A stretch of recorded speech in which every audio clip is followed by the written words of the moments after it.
Le 22 mars 1918, ezalaki mbotama ya Papa Diangenda. Salut la famille, j'espère que vous allez bien. Azo hier la bino ba histoire ya Papa Diangenda ya mukolo oyo ya botamaki na role kisango bongo te. Alors, il faut bolanda boyoka. Pour Papa Diangenda aza Nzambe. Et puis makambo na ye faut bolanda bango. O ba komela bino na Bible botanga be. Est-ce que ya biso oyo eza réel? Hein? Oyo otanga na Bible ondimela. Siko oyo eza réel oyo esalama. Ato lobi ke ba komela na page din pour le sou batuna ka bongo. Alors bakamba boyebo lekisaka ngote. Po eza histoire na yo moyindo, lelo ba ko loba ke ndela ko loba ke na botoli Bible. Bible ba kotanga ngo lisusu te. Bo betela biso histoire na bino bayindo bokoloba nini. Il faut boyeba. Boyeba que c'est très important. Pour Nzambe mususu azate. Nzambe akita kati na biso na royaume Congo. Donc, le 22 mars 1918, Papa Diangenda botamaki. Boyebi que guerre mondiale ebandaka na 1914. Si tu en 1916, 1918, guerre mondiale et salinini et sili. Ne papa ko botama ya Papa Diangenda, Nzambe mo sang. Donc, il y a un to célébrer lelo akokisi 126 ans. 126 ans. Donc, akokisi yango lelo. Tango akokisaki 125 ans, ezalaki mukolo oyo Papa Simoki Mbangu na nzoto na ye Papa Diangenda, ye wana Papa Simoki Mbangu, ye wana Papa Simoki Mbangu kianga. Papa Simoki Mbangu kianga ni ayaki koloba ke to bandeli ya 0. To bandeli ya 0. Yango wana to yako ko bandela à 0. Sikoyo tozo continuer siko ela ya sika. To komi sikoyo na 106e anniversaire na ye. De continuer et là Yassika. Papa Diangenda a sali ba miracle belé. Et puis africain, congolais, faut que yebaka ke mbongo oyo bafutaka pour l'indépendance sans mbongo Papa Diangenda ndi apesaka yango pour to soit indépendance. Papa Diangenda fingama magicien, Papa Diangenda fingama na ba kombo nyonso. Mais ye muta sala pour Congo etelema. Na robetela bino ba histoire oyo ya Papa Diangenda.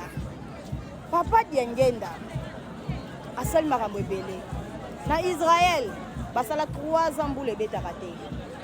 Mais tango Papa Diangenda akendaka Israël, Papa Diangenda akendaki Israël le 27 octobre 1961. Ayoko kende Israël basali 3 ans mbula ebetaka te. Ne Papa Diangenda tango akomi kuna bayoki ke mwana Kimbangu ye ukonzi ya mboka lobi nini baye koyebisa bango ke bandaki kondima te ke mwana Kimbangu ye wana babi yo mwana Kimbangu babi wi ngai mwana Kimbangu bakanisaki ke mukolo fazali ya mukolo makasi abite nga mwana na ye ya suka babi donc yo mwana Kimbangu babi wi ngai mwana Kimbangu soki réellement oza mwana Kimbangu po bayebaka tata Simoki Mbangu déjà biso na mboka oyo tosali 3 ans mbula ebetaka te. Alors ndengo yeboye toza na posa mbula ebeta soki ebeti te. En tout cas donc babi bakokanga bango bakoza na problème grave. Nde sikoyo Papa Diangenda elekelaki ye balobi basali 3 ans mbula ebetaka te. Baza na posa mbula esala nini ebeta.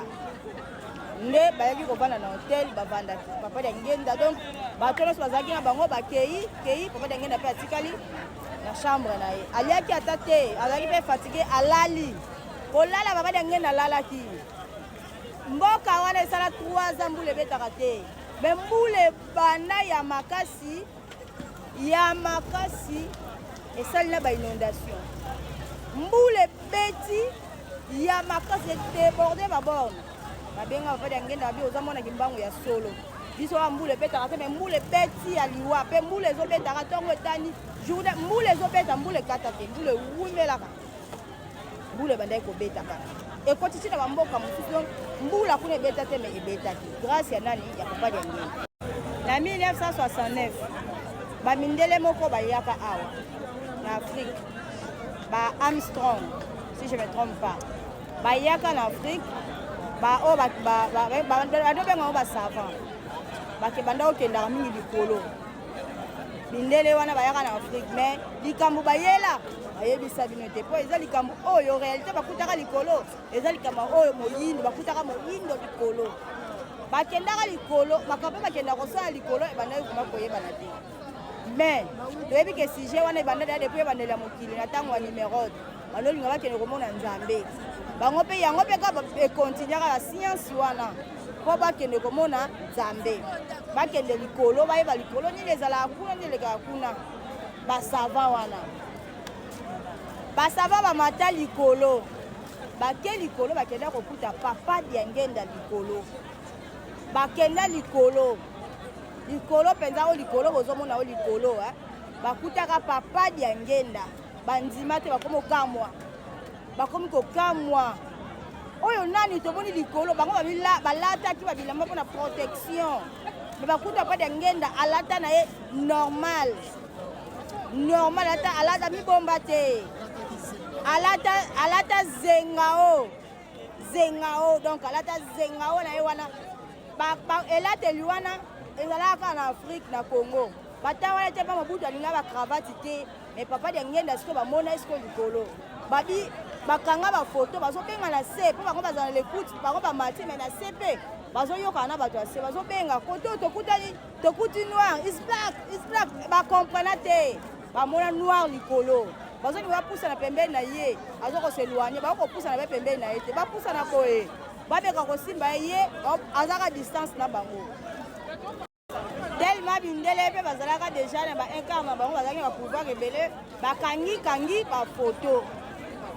bafoto nde batitaka balobi buto tokomona ye wapi nde bayaka na Afrique baye na Afrique bakutani na Mobutu balakisi Mobutu foto bayisaka bango tokokende na Kinshasa na Afrique na RDC kuna nde balataka boye nde baya kolakisa Mobutu foto ta balakisi Mobutu foto Mobutu alobi be oyo omona nga dondoi na ngai babi avanda na nkamba baye nkamba bamoni ye pena en face boye ye nde bamonaki likolo bakutaki likolo na sanza bayebisi papa Diangenda bi nde kaka banzambe bazala na bango sambla baningi na bango korevese te baningi na bango komilakisa tabi nga naza na bino awa nazolia kwangala bino awa nakomi likolo nini eza ngai te balobi eza yo nde tomonaki papa Diangenda akoti bango nkulisi place ayembelaka bato oyo elekaka kuna ngai na yo toyebi te me toyokaka papa Diangenda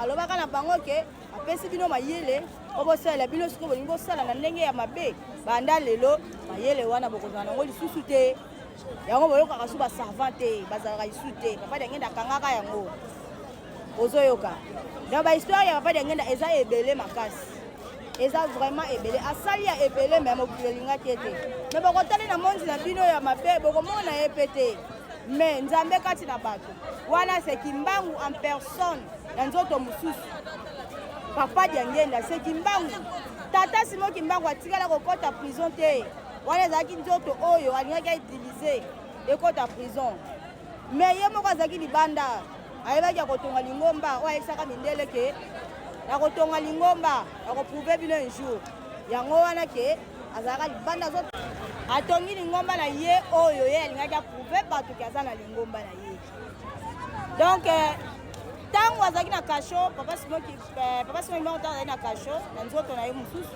soki baobeta bapesa noir moko abeta papa Simon Kimbangu fimbu azobeta fimbu moyindo wana azoyoka pasi oyo azobeta fimbu azoyoka pasi me papa azoyoka ne pasi te alobi na ye ke pasi oyo eza ya bino eza ya ngai te ozoyoka donc ye ayeki mpo abikisa biso aza na ye na pasi nyonso basala ye elobeli eloko te mpo eza bakokisi na bongisi aza na prison azalaka mpe libanda lelo sikoyo toza na ye papa Diangenda yango toyesa bino banzambe bakufaka te papa Diangenda toza na ye na nzoto ya tata Simon Kimbangu kiangani troisième figure ya tata Simon Kimbangu 1921 1918 1951 oye moko alobaki ntango azalaki mokenge nakobotamaka na 1918 adoyesa camarade na ye babakumpenda wana bazana bana mikie ba 9 ans ba 10 ans ba 10 ans ayesa camarade na ye ke nakobotamaka lisu na 1918 na 1918 papa Diangenda ye kobotama ntango azalaki na prison alobi susu mokolo akufa eza mokolo kobotama Donc mokolo kokufa nakufa mokolo boye boye air boye 15 heures